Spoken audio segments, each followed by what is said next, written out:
doing a test run. We didn't restart it. Just a new start to the live. Just a test run. Let us know you if guys it's working. Tell us if we still. Perry made us stand up, so it better be working. I believe that's what it was. We were sitting down. It better be working now. So I believe now that we're standing up. Stand up. Mm-hmm. Test 1, 2, 3. Mike, you tell us what you think. Checking of the microphone. Microphone check, check, check. 1, 2, 3, 4. We still sound like the robots. We good? Hit it. All right, so let's go back to commercial. When we come back, we're going to keep things going. So thank you guys, all right? Southern was a little late to the game of football. They had started earlier in the CIAA up at Hampton and those schools up there. And when J.S. Clark became president of Southern University in 1914, he had already visited the Tuskegee and these Howard and the other schools, and they had a football program. And he wanted to compete with them, not just in the classroom, but also on the football field. So it started as an intramural. We had intramurals when we first came in 1914 through 1916, 17. And then the intramural program evolved into the varsity, into the football program in 1918. Coach Big Charlie Holmes from Colorado State, he came here as an assistant coach, but he took over around 1922, 1923, and he did very well through the early 20s. But he came up to 26. He broke even. He was expected to do well, and 27. I don't find any records where he won any games there, and he was replaced. But the person he was replaced by was a legendary. Name is Bryce Union Taylor from the University of Southern California. Out there, he had been an All-American. He was the guy that stopped the four horsemen of Notre Dame, and then he went to Chaffin University in South Carolina at 27. In 1928, he became the head football coach at Southern University and athletic director, and he really put Southern on the map. He had a lot of firsts. First of all, he had the first All-Americans we had came under him. Therefore, he had the greatest winning percentage in Southern University. He won 85% of his game here, and he had our first undefeated season in 1931 when he was 7-0, and but he was not declared national champ, but he was considered for that. But he was our first great coach during that early period, Bryce Union Taylor. We don't want to forget him. Arnett W. Mumford, he's a national icon in coaching. What's going on, everybody? I am Perry White. I'm the host of the Jaguar Journal. I want to make sure that you guys tune in live each and every Saturday morning from 7 a.m. to 9 a.m. on 107.3 FM. We also have our affiliates in Alexandria, Louisiana, as well as down in New Orleans. And if you're not able to catch us on radio live, you can subscribe to our YouTube channel as well as follow us on Facebook. It's the Jaguar Journal.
Opinionated, outspoken, informative. The Jaguar Journal.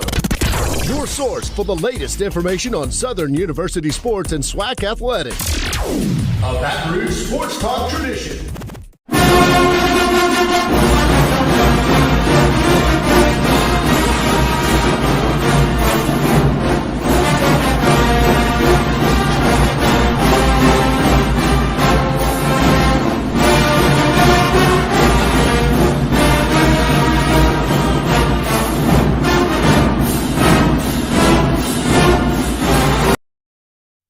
All right, we are back. It's the Jaguar Journal. See, I told you, I'm Perry White, Brandi B. Harris. Okay.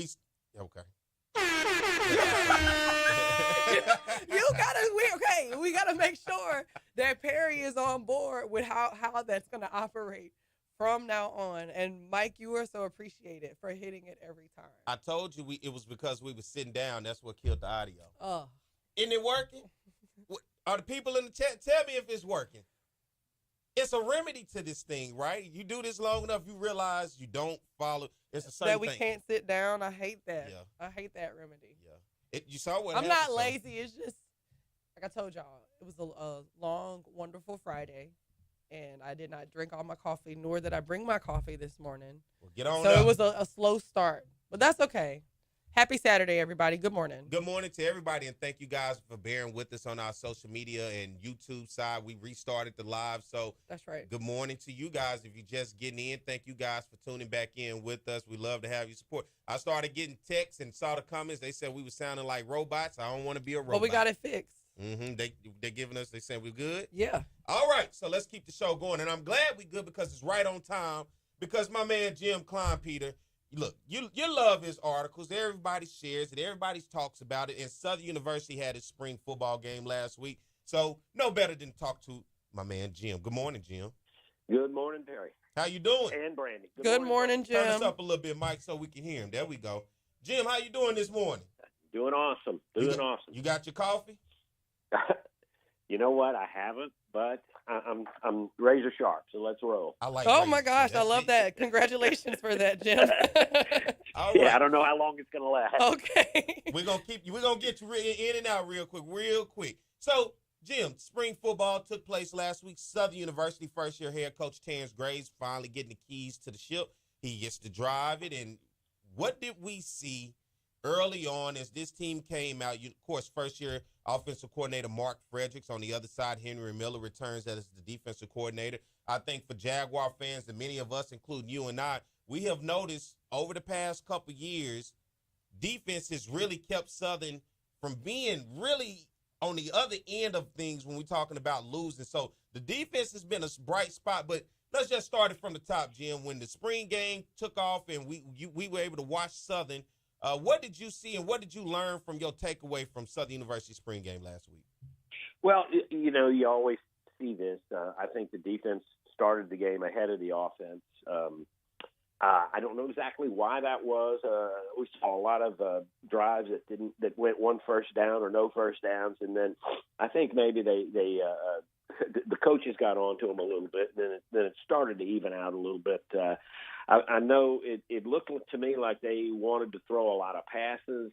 They wanted to get a lot of the passing game put in, and I don't know. Sometimes the routes are complex.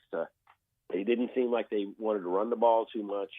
The offensive line, I think, is iffy right now. Lots of pre-snap penalties still. But they're juggling those guys. That's the kind of stuff that'll work itself out in fall practice. But this is an incomplete team right now because they don't have everybody they're going to have, and they don't have the numbers. I think they're a little light on the offensive line depth, and I don't know. I didn't think the quarterback. I thought the quarterbacks were about what I expected. Noah Bodden is, Coach Graves keeps telling us it's a competition. I just really believe he's got a leg up on it. But the other two guys were impressive. They were they didn't look they looked more poised than I expected them to be, and they all hit some big passes. And I don't know how much that was the defense, the secondary, but the pass rush was good early. So all these things kind of, about what you would expect from a spring game. I believe when you said still looking at those pre-snap penalties, we saw drives where it's short yard field, you start to see third and long. And then I saw this team for a second, it looked like they did not convert a third down. It seemed third and fourth down early on seemed to be the thing. But ultimately what I saw, they eventually looked like they abandoned the run and went away from the run and just started going all out passing. Yeah, they threw. That's what I'm saying. They threw a lot of passes, 50 or 60 passes for the day, something like that. I know Baden threw 31, and so I think the running game is going to be simplified. I think they're going to be a team that throws it most of the time, and it's not like they didn't have running backs. So maybe they wanted to get the offensive line acclimated to pass blocking, more acclimated to pass blocking. I don't know. I don't know, but good possibility. That's what we're going to see. We're going to see a lot of throwing, but it's going to have to balance out because teams aren't going to let you do that. They're going to make you do some things. They're going to force you into with extra defensive backs, force you into at least trying to run the ball a little bit. Offensively, Mark Frederick's scheme and what he brings, of course, now that Eric Dooley is no longer the offensive coordinator and touching offense, what did you like about his scheme and his offensive play calling that you saw, at least from that sample size? Well, one thing is that they look like they really are serious about the tight end. They threw to the tight end. Yeah, so we had, 7 or 8 catches by the tight ends, by 2 of the tight ends, and they're going to have another couple of guys coming in fall. So, yeah, they made some throws over the middle. The tight ends made a couple of nice grabs, and these were big gainers over the middle. And I noticed they threw to them on third down a couple of times, which is what you're going to do. You got to do that. You can't let a team stack up and try to run it into the teeth of an 8-man front on third and short. So, I did like that. They didn't. He's not going to show a whole lot in the spring game. I think they ran one reverse with Tyler Kirkwood, and I think you're going to see some more of that. You're going to see some of those speed sweeps. Try to get your fast guy with the ball in his hands, and I didn't. Again, the pre-snap penalties. They got to get that done. They got to get that out, squashed out of this offense. And I think he's going to put a lot of emphasis on that. Defensive side of the ball, when you're looking at that D line, what did you think the strength or the weakness was defensively? Well, I thought one thing I noticed that they did better than last year was they seemed to tackle better. I don't know about you, but I saw missed tackles last year every game. Just ridiculous missed tackles, and it's easier for me to say that I'm sitting up in the press box, but that's what they're supposed to do. I saw much better classic tackling. It looks like they did some work on some fundamentals. Especially tackling in the secondary. You miss a tackle, on a pass route, and it can be a big gain or a touchdown. So that was a good thing to see. You could see that the defensive line is actually going to be good. I really think it's going to be one of the strength of the defense. To me, what was his name? I think it was Darius Jackson. I think he's a transfer from Jackson State. He had a good day as a defensive end. He had I counted 3 sacks. I don't know if they threw one out on a penalty or not, but the pass rush was good. So and this is without Kelby Gibbons. So I got to believe that they've got some talent and some depth on that front line. And then Derek Williams is he's going to be a good player. The linebacking core. Willie Matthews had a good day. He was one of the ones that one of the backups that's going to have to step up. And I thought the secondary they gave up some big plays, but Southern was really going hard on that stuff. They were the offense was really going hard on trying to get the ball downfield. So I think the secondary is going to be fine. I think the best thing you should take from it though is the tackling. To go back to the tackling, I know what you mean from last year. You know what it seemed like they was trying to do a lot of last year? Less tackling and more stripping. It seemed like that's what they were going for, more of the ball, trying to strip the ball than making the tackles. And it was huge, especially in that Alcorn State game. It was just like the receivers was dragging guys another 10 yards, gaining after contact. And it just looked like that's what they were going for, trying to strip the ball out. Yeah, sometimes defenders take that the wrong way. You've got to make the tackle first. And if you're one-on-one with a guy, you shouldn't be trying to strip the ball. You need to get him on the ground. Let the second guy coming in try to strip while you're pulling him down. that's usually the way they try to teach that. But I mean that's something to me that stuck out. And if that's the way it is, that's good. That's because you got the same defensive staff back there. Pretty much everybody. I don't think they lost any defensive coaches. So and that's another reason maybe the defense was a little bit ahead of the offense. And Jim, so just a quick question here. You said the team's not already complete. They're still missing out on some pieces. It's only the spring game, so we've got to look forward to the fall. But what would you predict for the Jaguar team going into the fall?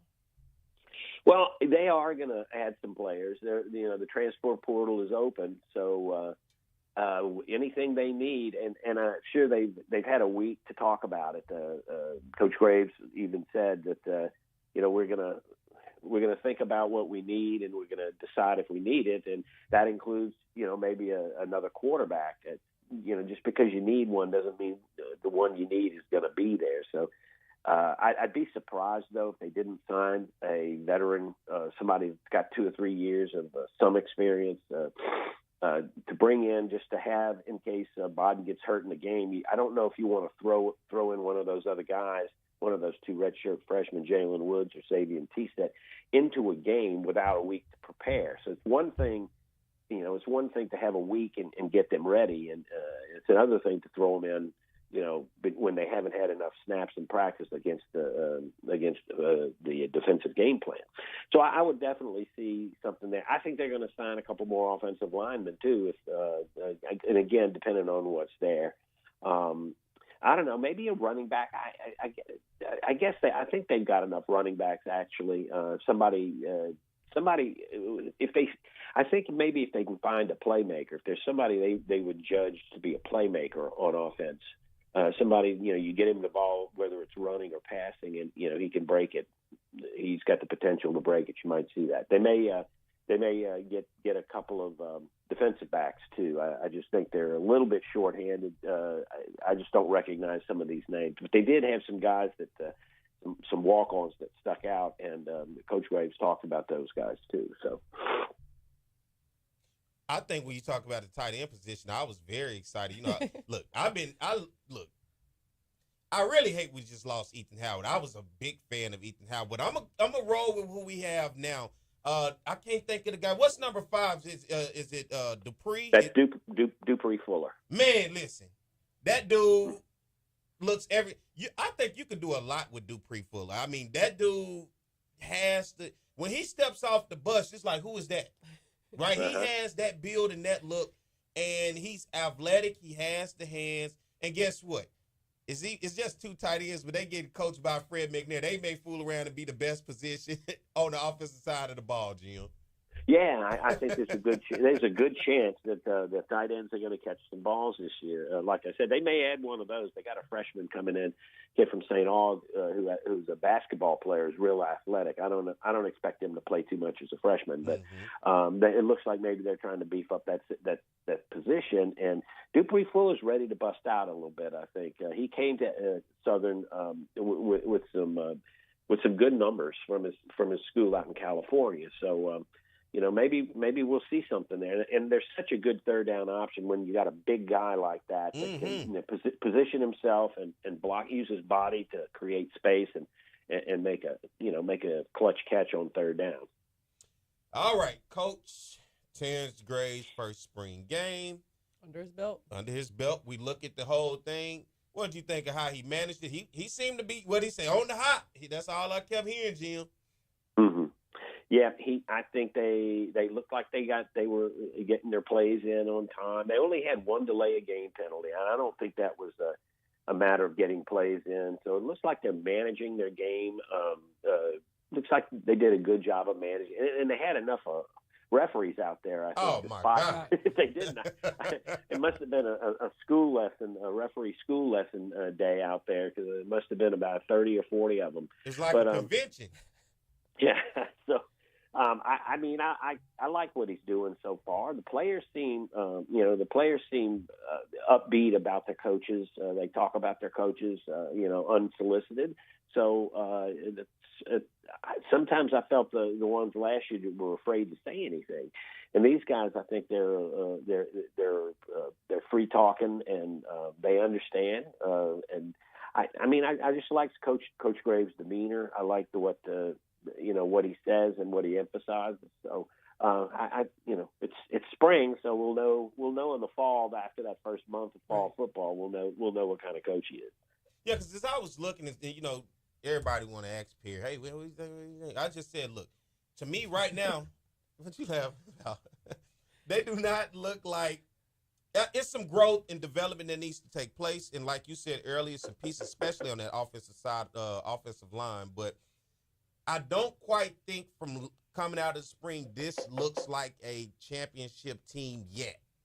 I think they have talent to where, like we saw last year, they could finesse a lot of teams in this conference. The UAPBs, the Alabama A&Ms, right? They have enough talent in Bethune-Cookmans, right? They can finesse those teams, but championship caliber, this team is going to have to get in that offensive line, the discipline with those pre-snap penalties, pushing your team back, making it third and long, and putting you in those tougher situations.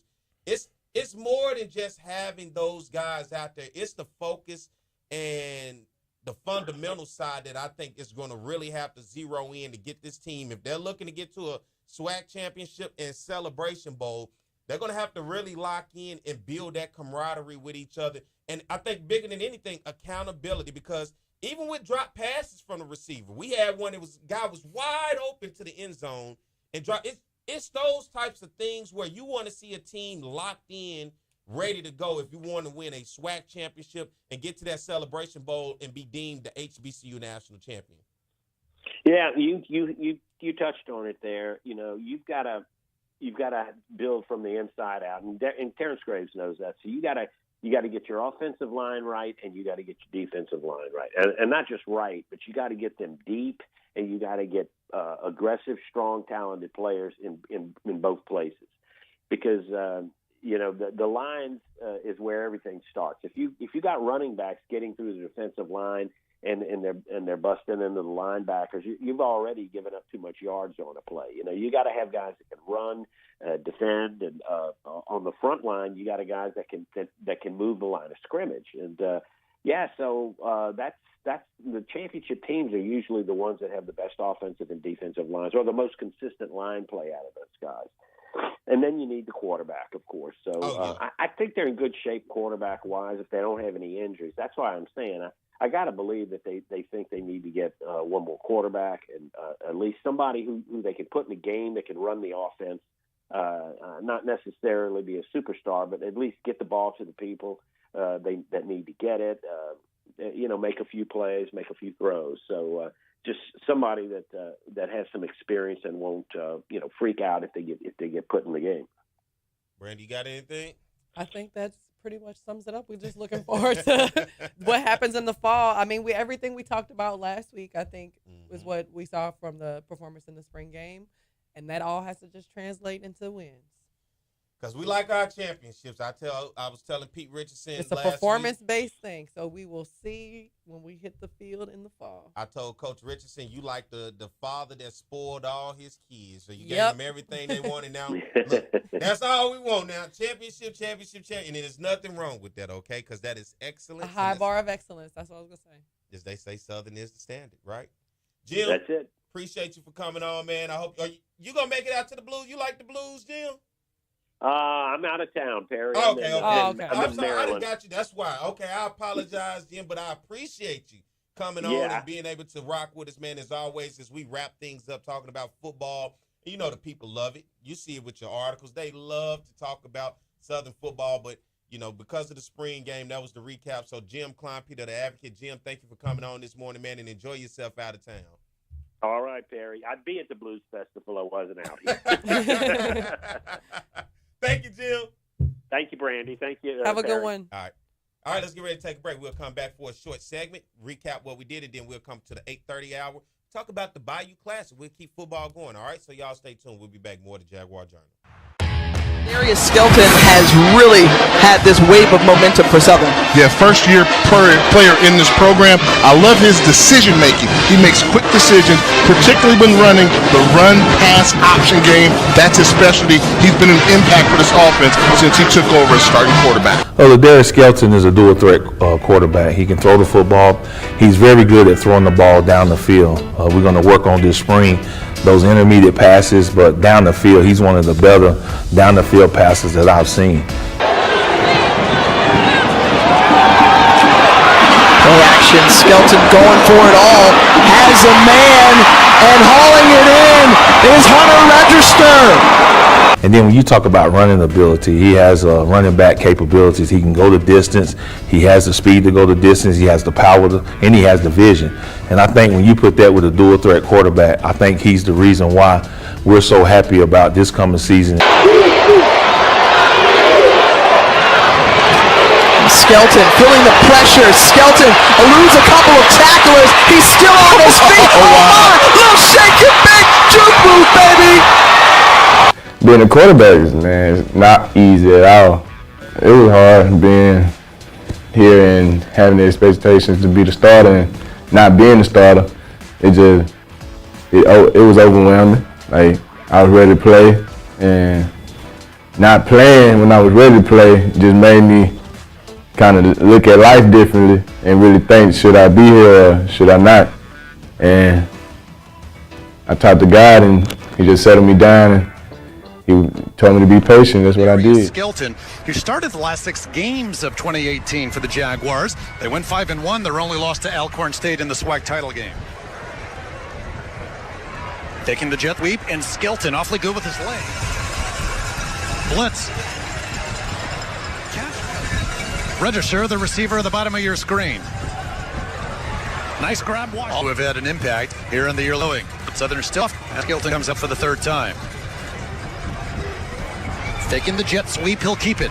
A good lead block as he cuts it to the outside.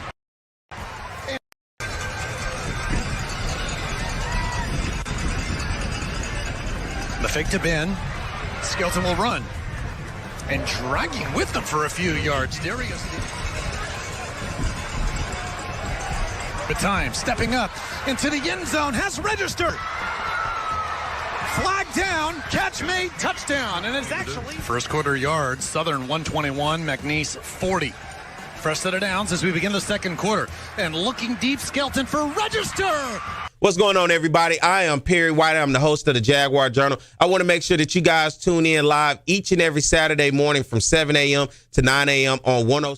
All right, we are back, Mike. You know what to do. I'm Perry White, Brandi B. Harris. Period. Good morning, everybody. Good morning, everybody. Glad to have you guys sticking with us this morning. We dealt with some technical difficulties, but we got things back up and rolling. Apologies. So thank you to those who stuck with us on our lives. We came back with it. Good morning to you guys and everybody out there in Radio Land. And thank you for Jim Klein-Peter coming on this morning. I didn't realize Jim was out of town, so that's why he didn't seem to be what a good person. The chipper Jim. Yeah. But nonetheless, Jim is knowledgeable because he covers Southern University football. And whether you like it or not, he's our insider. He's going to give us and we're going to be we're like the insiders. We are the insiders. We are the insiders, but I guess I don't consider myself, you're a real journalist. Yeah. Jim is a real journalist. A sports journalist. Yeah. So he has a skill, a technical skill that I think is more than valuable and important because it really gives you, I wouldn't say inside information, it just gives you a different insight. You know what I'm saying? A different perspective. And then it's me, and I'm like, I don't really know what I am. I don't know if I'm a journalist or I don't know.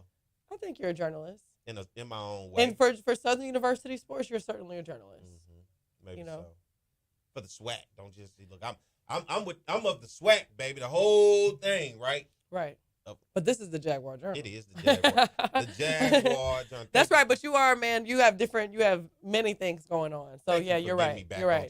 Yeah, let's call it. You're an HBCU journalist. Would that be? No, you just want to say SWAC because it's mostly just SWAC. Well, because I turn this show, I can talk about anything. I can talk about women's collegiate basketball. I can talk any conference. You can talk about NBA play-in tournament right now. Yeah, did you see the Pelicans Did. last night? I did. That's what I was about to say. Did you see the so I'm Pels just doing it saying, without like, Zion?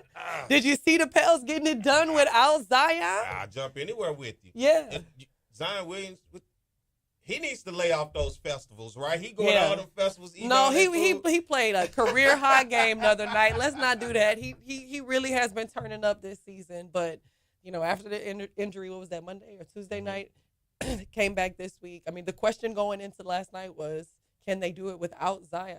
And they did it without Zion. And speaking of New Orleans, when we take this break, we're going to come back and talk about the Bayou Classic, right? Yes. Down in the city, because guess what? Tickets are on sale. The hotels are rocking and rolling. So you guys stay tuned. We'll be back. More to Jaguar Journal. It's On the Yard Sports, and I'm Perry White. And what I need for you to do is go follow and subscribe to our YouTube, Facebook, Instagram, as well as Twitter right now. For the first time in the 79-year history of the Southwestern Athletic Conference Elite Championship game determines the overall champion today. Live from Legion Field in Birmingham, Alabama, it's the champions of the East, Jackson State, taking on Southern, the champs from the West. Hello, everybody. George Johnson along with Charles Mann. And I got to tell you, a great poet once said this is the way it's supposed to be. And it is. Number 11 Southern taking on number 15 Jackson State. Both programs have won 3 SWAC titles over the decade.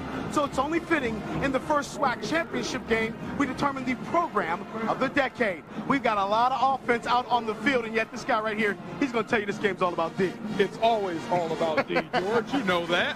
They're always all about D. An all-pro defensive end is going to tell you that. When you think about Jackson State, this is a team that is very potent offensively, but defensively they've led the SWAC throughout most of the year, and they've got the best player in defense in the SWAC, and that's Tommy Head. Tommy Head. Get used to saying that name. You'll say it all day. He'll be all over the field. He's always around the football. He's the leading tackler on this team. He also has 5.5 sacks.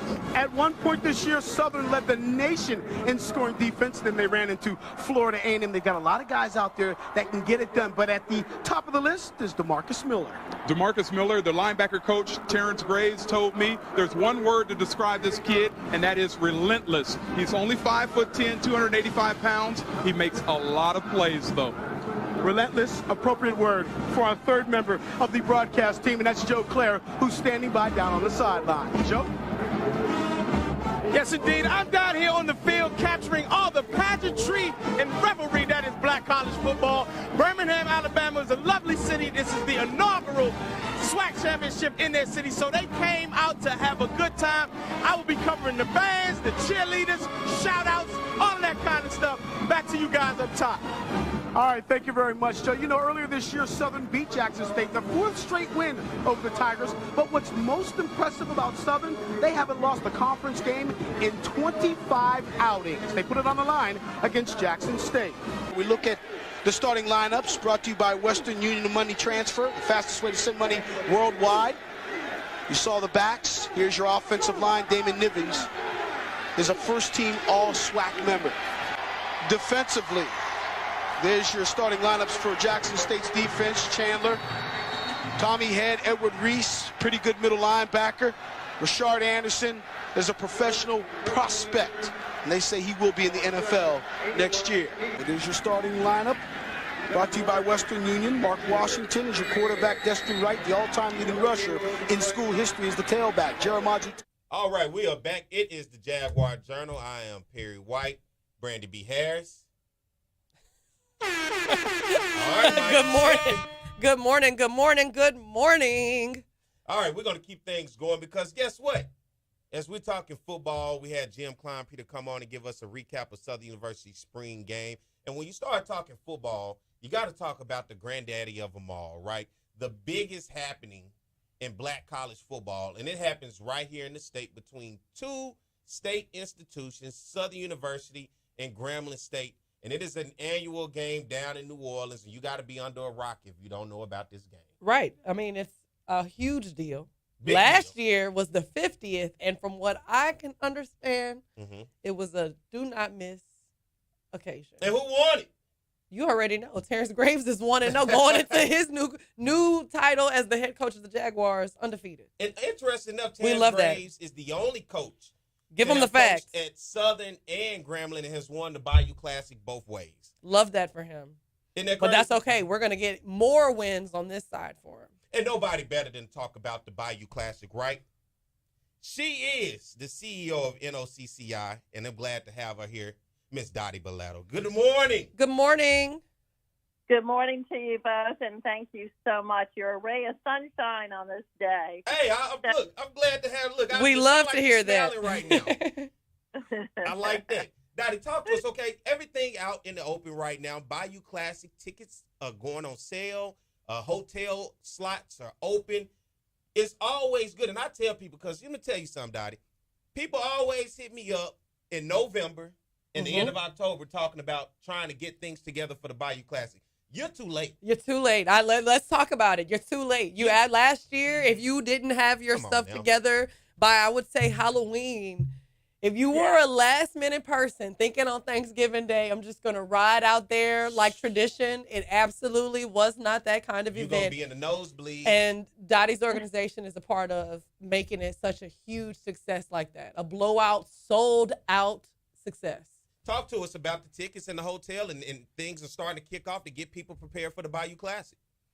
Well, thank you. And you guys are so energizing this morning. And it is amazing to me. After the 50th anniversary, we've been growing and moving towards the big year. It was a big year, and thank you all. We did have major sellouts in our programs.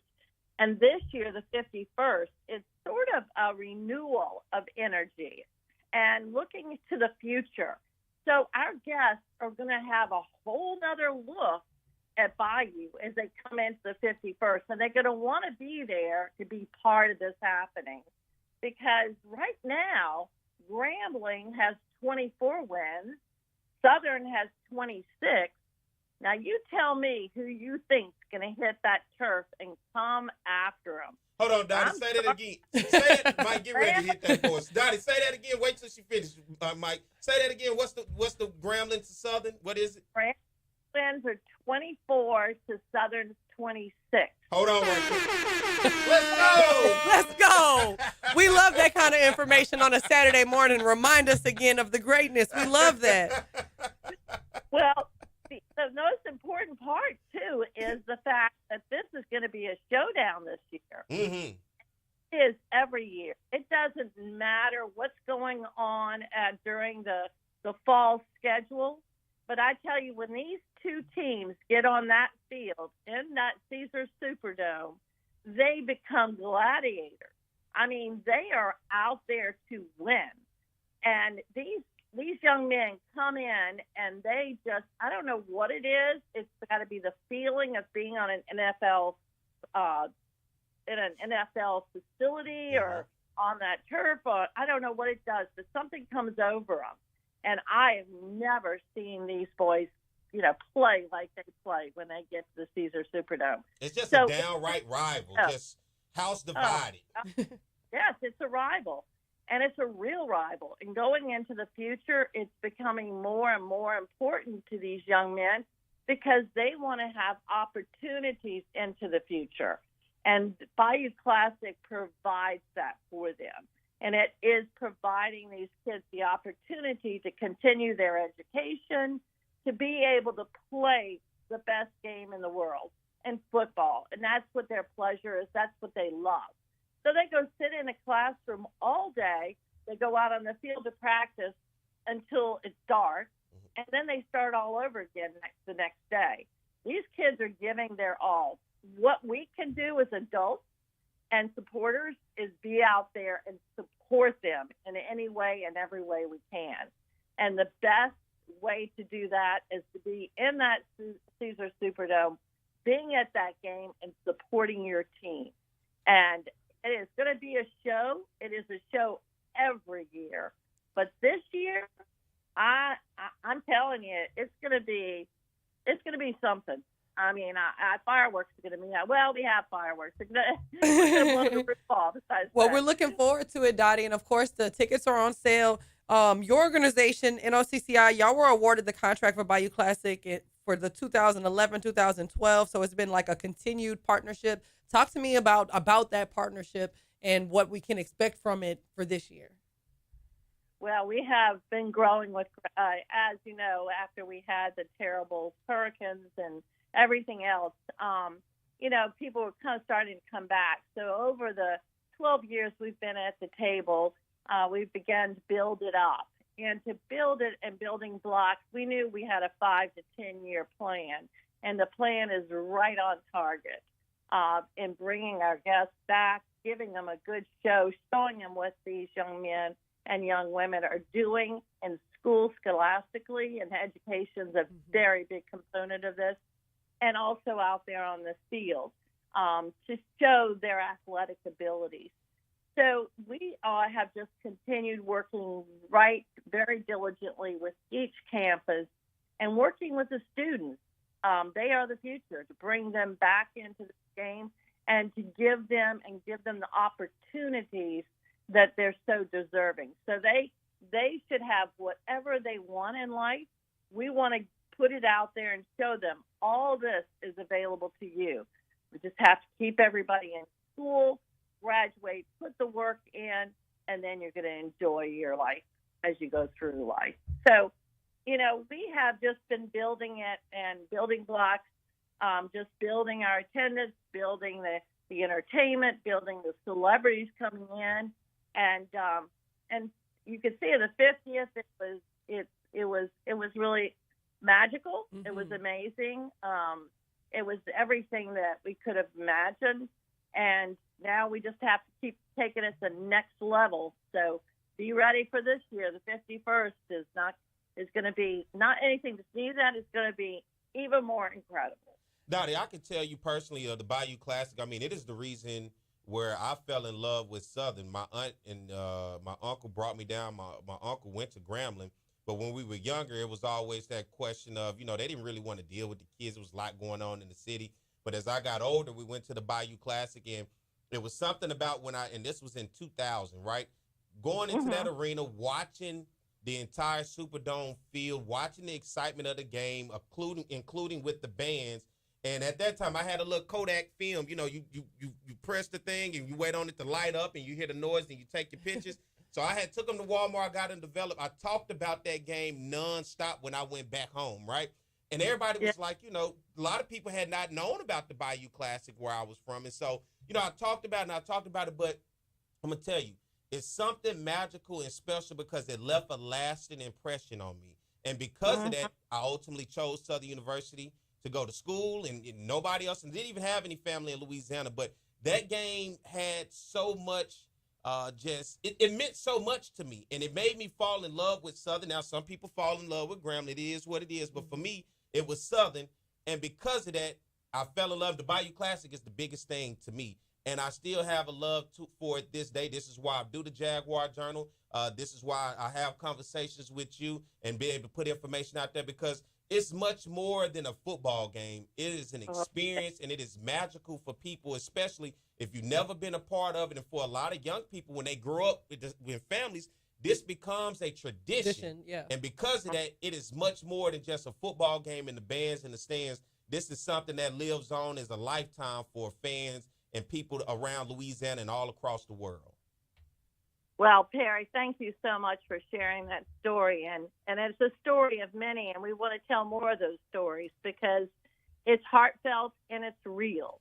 And Bayou Classic is just real. It's grit, it's fun, it's everything all under one roof, having all families together, and sometimes on different sides of it. Like you said, some are in Grambling, but they all live together in one house, but they divide in the house of the Superdome, and they do it in a very loving way. So it's amazing to bring everyone together, because as one, we're very powerful.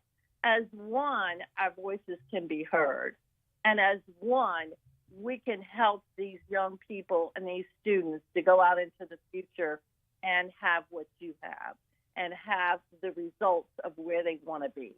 So I ask your listening audience to just be with us, support these kids, support this game. It is all about our children.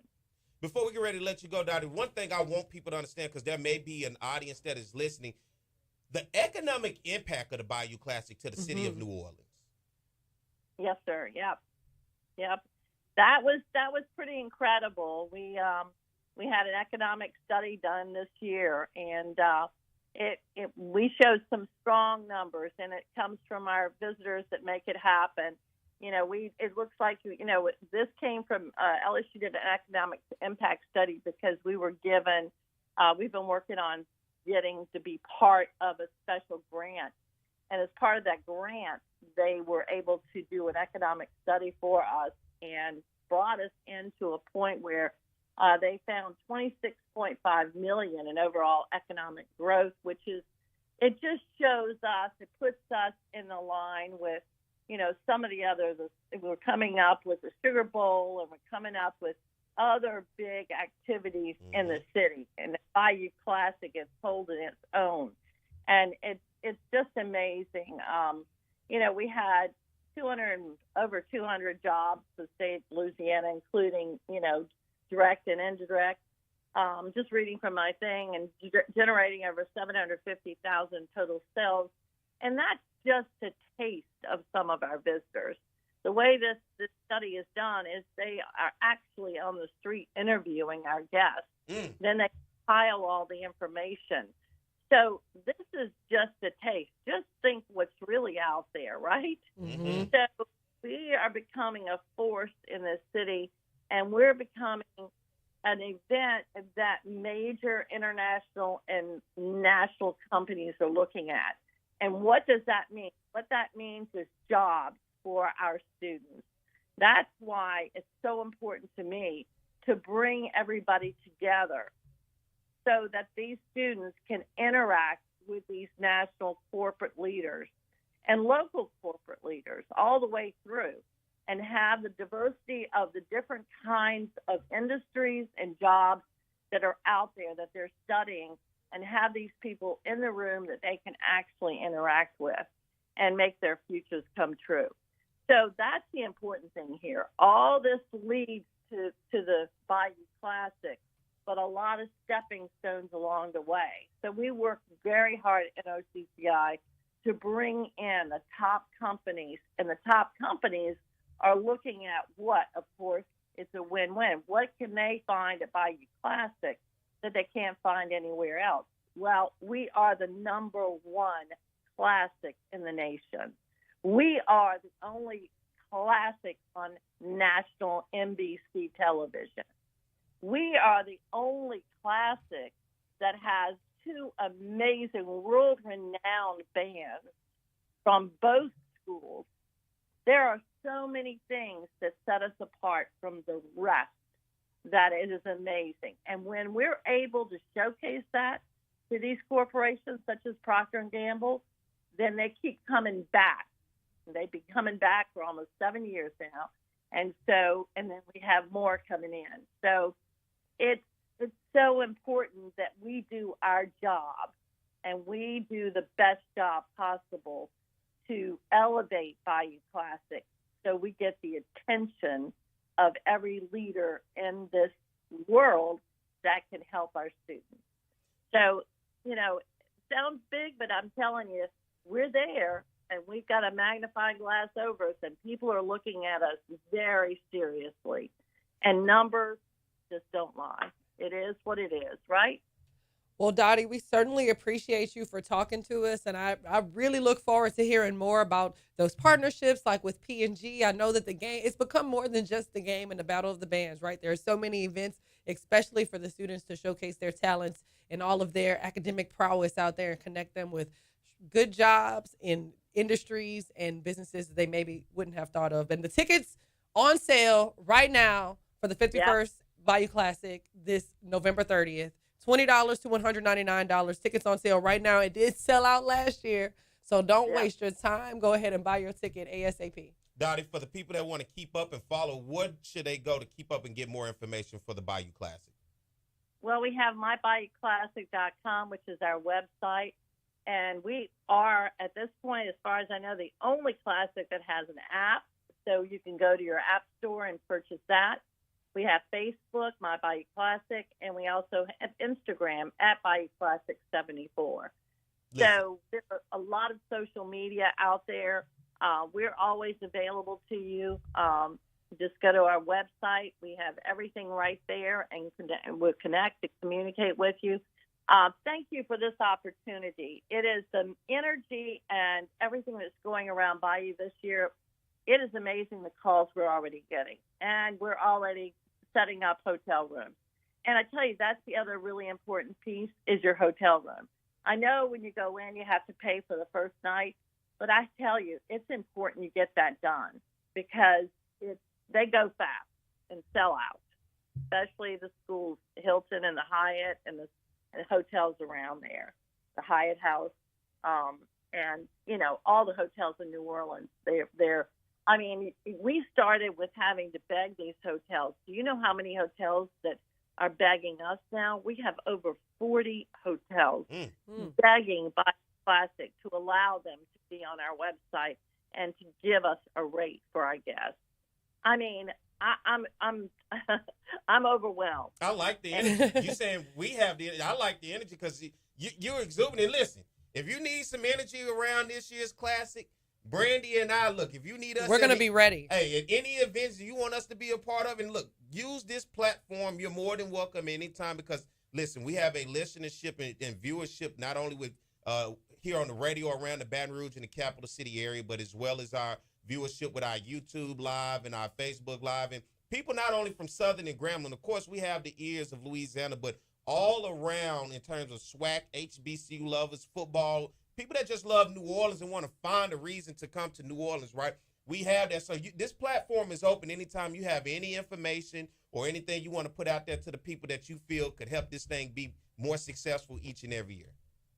Well, thank you, Perry and Brandi. And I have to tell you, you're part of our family now. So you know what that means. We depend on each other. That's so it. Yes, ma'am. We appreciate that. And we appreciate it very much and look forward to the future and being on your show more often. Appreciate that. Well, thank you, Dottie, and it's good to have you on this morning, and we've enjoyed that information that you've given us, and we enjoyed your energy as well. Let this not be the last time, so let's keep this thing going. We will, and thank you again. All right, let's get ready to take a break. We come back, we're going to get ready to close this thing out. Thank you, Dottie. All right, stay tuned, more to Jaguar Journal.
Watching the Southern University Human Jukebox. Click here to watch more videos, and don't forget to like, comment, subscribe, and share.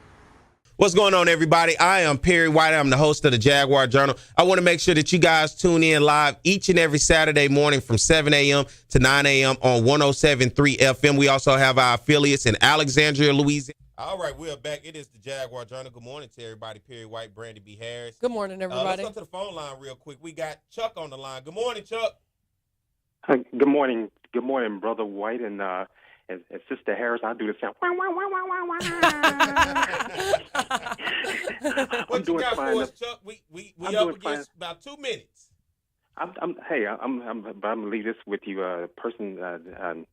The guy who reason why we watch football, watching spread offense, passed away on Thursday. He used to be an assistant at Southern as well. Coached at Mississippi Valley. It was Jerry Rice's coach.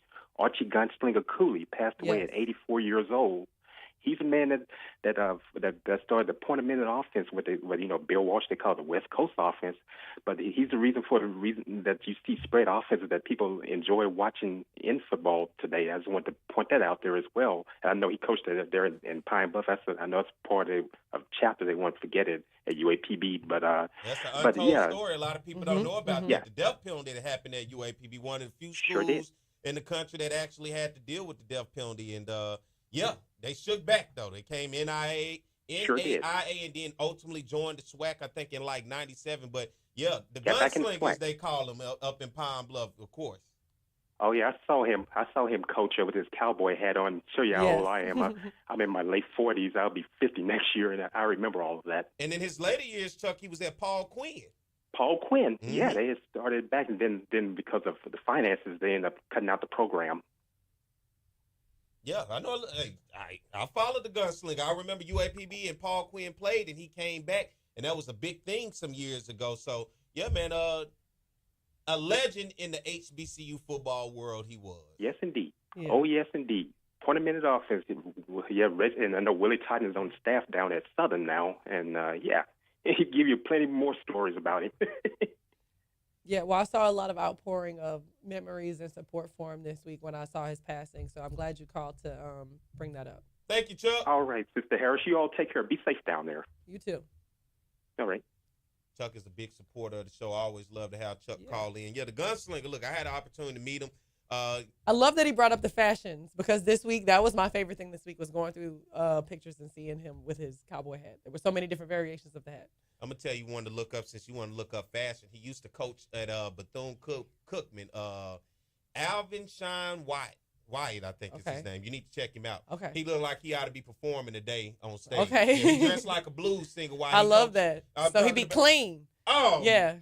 Look him up. Okay. He'll blow your mind. You'll be like, this dude was a football Well, I mean, coach? that's what HBCUs do. So I'm not surprised that HBC, there are coaches out there with legendary fashion sense. They called him Shine, and Shine did it his way. Listen, he did it his way. He looked like a blues singer. So I always used to like to watch him. We got about a minute. Thank you to Jim Klein-Peter coming on today. Yes. Dottie Belletto coming on, talking to us about NOCCI and its partnership with the Bayou Classic. As always, Mike, thank you for working with us with the technical difficulties earlier in the show. We got it back together. Thank y'all for sticking with us through the technical difficulties, too. We appreciate that. I'm Perry White, Brandi B. Harris. Blues Fest today. One more time before we go. Perry White, I'm Brandi B. Harris. Mike, it's going to become muscle memory. And it's the Blues Fest today. Get out there and see the Blues Fest. That's right. Southern University softball team at home against Grambling. And happy 420 to those that know. Just for somebody. Because we're seeing people that don't know. So I some thought that's people out there, when I say that, they like, all right, I was in college. I know what he's talking about, right? Yeah, I was in college. Look, hey, ain't nothing wrong with that. Do what you do, right? But other than that, thank you guys for tuning in with us this morning. It's been a great show. Brandi, you rocking and rolling again once again. Yeah, we're going to get How out this thing here. going? You feeling it? Yeah. Okay. Big day today. So enjoy yourself. Beautiful day in South Louisiana. And thank you guys. Be sure to go subscribe to our YouTube channel and follow us on Facebook, the Jaguar Journal. We love to have your support. And we'll be back next week at the same time in the same place, because always, it's the Jaguar Journal.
What's going on, everybody? I am Perry White. I'm the host of the Jaguar Journal. I want to make sure that you guys tune in live each and every Saturday morning from 7 a.m. to 9 a.m. on 107.3 FM. We also have our affiliates in Alexandria, Louisiana, as well as down in New Orleans. And if you're not able to catch us on radio live, you can subscribe to our YouTube channel as well as follow us on Facebook. It's the Jaguar Journal.